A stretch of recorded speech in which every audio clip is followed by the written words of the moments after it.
But in the meantime, the big talk in boxing is all this YouTubers. Since we went away, of course, never a dull moment. This Logan Paul and Floyd Mayweather thing, I mean, where to begin on this? First off, they're already releasing the pay-per-view price, which I think is kind of interesting, where you can get it now at a cheaper price, and then as closer it gets to the fight, the price increases here. But just your reaction to this, because I'm kind of like, but then at the same time, I'm like, well, you know what? It's kind of an interesting model. They're teasing people right now with this fight. What do you think of it? So I got to explain something to the people. People need to understand this, okay? So the reason why this works is because these guys have built a base already, right? I'm talking about these YouTube guys, these Logan Pauls and Jake Pauls. You see, the main goal of a fighter is to become a world champion. But after you become a world champion, it's to become a pay-per-view star. The name of the game is to sell pay-per-views, period. It doesn't matter what you say. It doesn't matter how good you are. We've seen guys come around that have been the best fighters, and they can't sell a lick.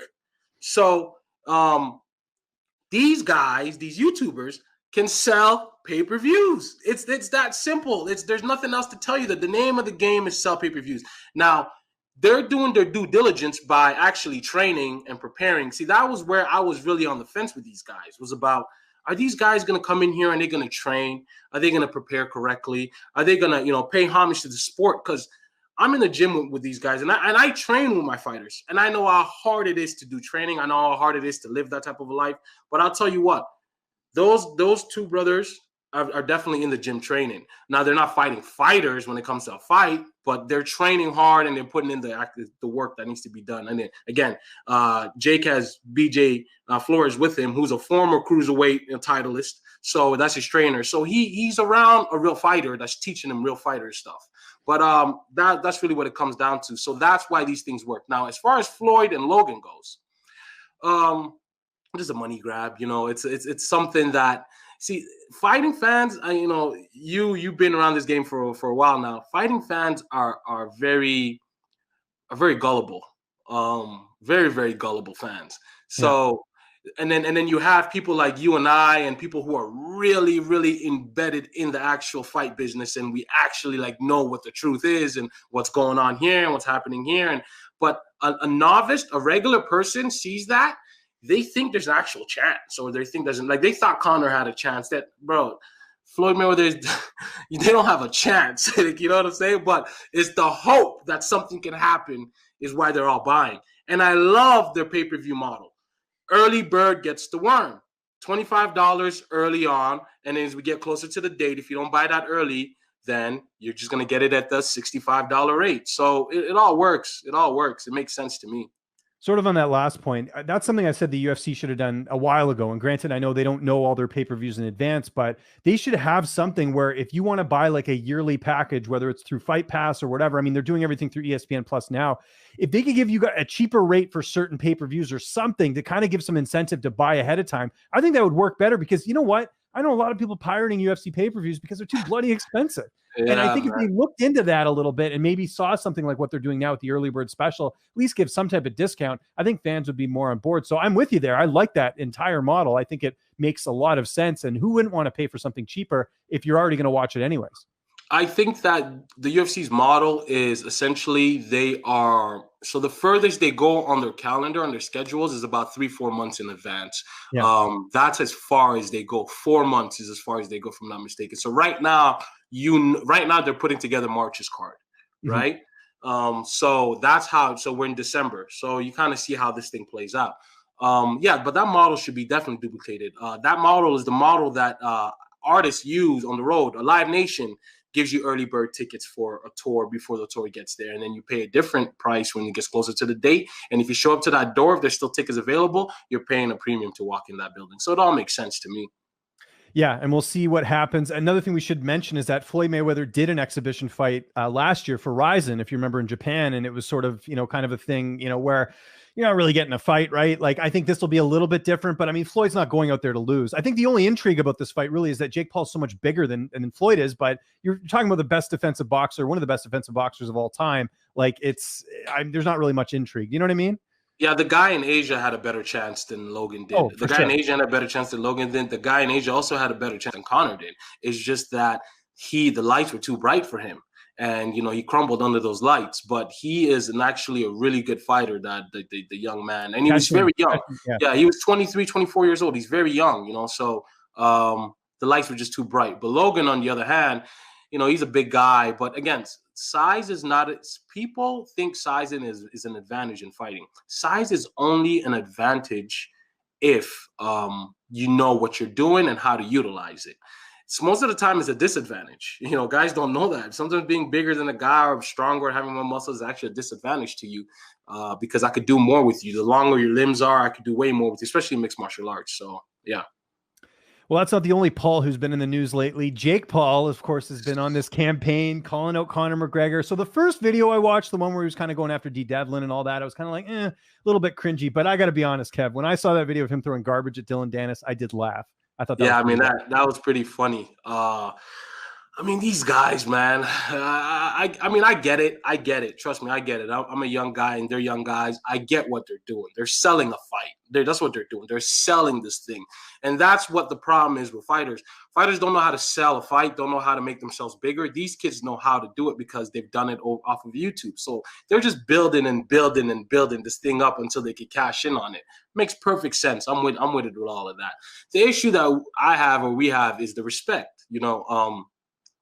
There has to be some respect in this game. You don't get disrespectful until somebody disrespects you or somebody says something that's out of line, and that's kind of what Nate was telling him in that tweet. The other night.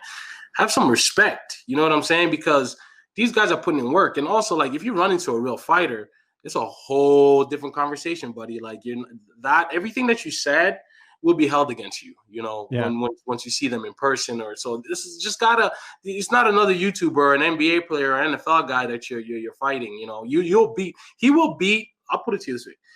Jake can beat civilians all day. He'll beat civilians all day because he's training, and he's been training for the last 2 years. So he should be able to beat civilians. But when you got other fighters, and you got to be around these other fighters, and these guys are already mad at the fact that you're getting pay-per-view money, and these guys have been putting in work for 10, 15 years, and they're not seeing what you're seeing, and they think you're a dweeb anyways, bro, you're going to have it out for you, dude. And some guys will do it for free. They won't even do it for money. They'll just beat you up just because. So you gotta tread softly. He still has to have some type of respect, and that's just my opinion on that. No, I like the opinion. I don't think the Conor fight will ever happen. There's no real incentive in terms of, and not just that, but I don't think Dana, like the Floyd Mayweather thing's one thing, but Jake Paul, a YouTuber, Dana White sort of already shut it down, even said, I'll get Amanda Nunes to fight you or something along those lines. I don't know if you caught that, but just kind of crushing those. And then Dylan Dennis, we talked about this before, like Scott Coker's not going to let Dylan Dennis go fight somewhere else. He's a commodity for Bellator. The only way that fight happens is under the Bellator banner, and they just don't have the money to put on a fight like that, in my opinion. What are your thoughts on that?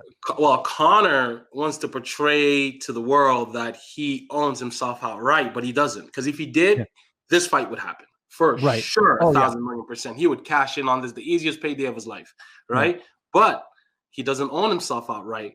He's still under contract with the UFC. So he has to play it out how he needs to play it out. And then once he gets out of there, he'll be able to do that. But if Dana and the UFC had to make this, they wouldn't make this happen because of just like the fact that these guys are YouTubers, and also the fact that he's kind of already said that. So he has to stick to his guns, even though he knows it's monetarily beneficial, but he won't do it, for his pride and ego. And I wonder, are we going to see any other YouTubers come out of the woodwork and try this? Because it's just the Paul brothers so far, but you got to wonder if there's other guys out there that are kind of looking at this and saying, hey, you know what? Maybe I can make a payday. Have you been hearing anything about that? I don't think YouTubers. I think you'll see rappers. You see rappers. Right. Yeah, that's a good point. They're going to throw themselves. Whoever is brave enough. I've seen Wiz. Wiz has been training at Unbreakable for the last 2-3 years. He's been doing Muay Thai he's been doing that at Breakable and whatnot. So I know he's been training, but I don't know if he wants to take a fight or not. OT the Genesis has been training. I don't know if he's going to take a fight or not. But if you never know, the fight business is a real funny business. It could change in a day, so you never know what can happen out here.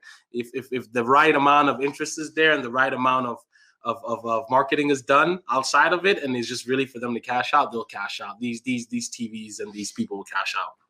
And just sort of last thing on the YouTube thing, I've already seen some media people and others being like, I don't care about this, but you guys got to understand there is an interest for it. We talked about this on the first episode where celebrity boxing was a thing in the 90s. I mean, it really was. It was one of the highest rated programs on Fox. Yeah. People don't think there's any interest there. You're just not understanding the market. Don't turn your backs on this. This is actually a thing. And if it does happen, you don't want to be looking stupid and saying, oh, I would never watch a Jake Paul fight. Yeah, you will. All these people are.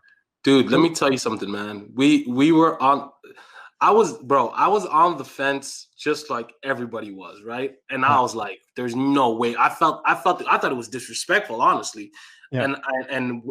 We show up to the press conference. I said this in our last podcast, but we show up to the press conference, and I'm there, and I'm sitting there, and I'm like, man. And I look at Taylor, where they were Fanatic Views, and I'm just there. This is Logan fighting, I believe. And I look at him and say, I can't believe we're here. I can't believe this is actually what's going on. And eventually I came around to it because I saw the card was stacked with other fighters on it. And really it was helping the other fighters get in front of a bigger crowd, which made a little more sense to me and made me more at ease and at peace with it, even though they were not headlining the card. Nevertheless, I feel like we're at a point now in fighting where boxing is not what it used to be. And, to be the heavyweight champion of the world or to be any champion of the world, you were considered the number one athlete in the world. Whether it was Muhammad Ali, Sugar Ray Leonard, Sugar Ray Robinson, you go down the list, Now there's all these sports that dominate sports in general. So for them to make this exciting again and to make it to propel it because of the numbers, I think that it benefits the fighters. Now, what point does it get to where it becomes too much? I don't know yet. I don't think we've reached that place yet, but we shall soon. I think that if these guys want to legitimize themselves as actual fighters and they want to gain the respect of the fighters, I think they should fight a fighter. And then it's all bets are off, So we'll see. We'll be keeping tabs on that. I'm sure this won't be the last time we'll be talking about YouTube. Oh, not at all. We got months of this shit going. Yeah, exactly.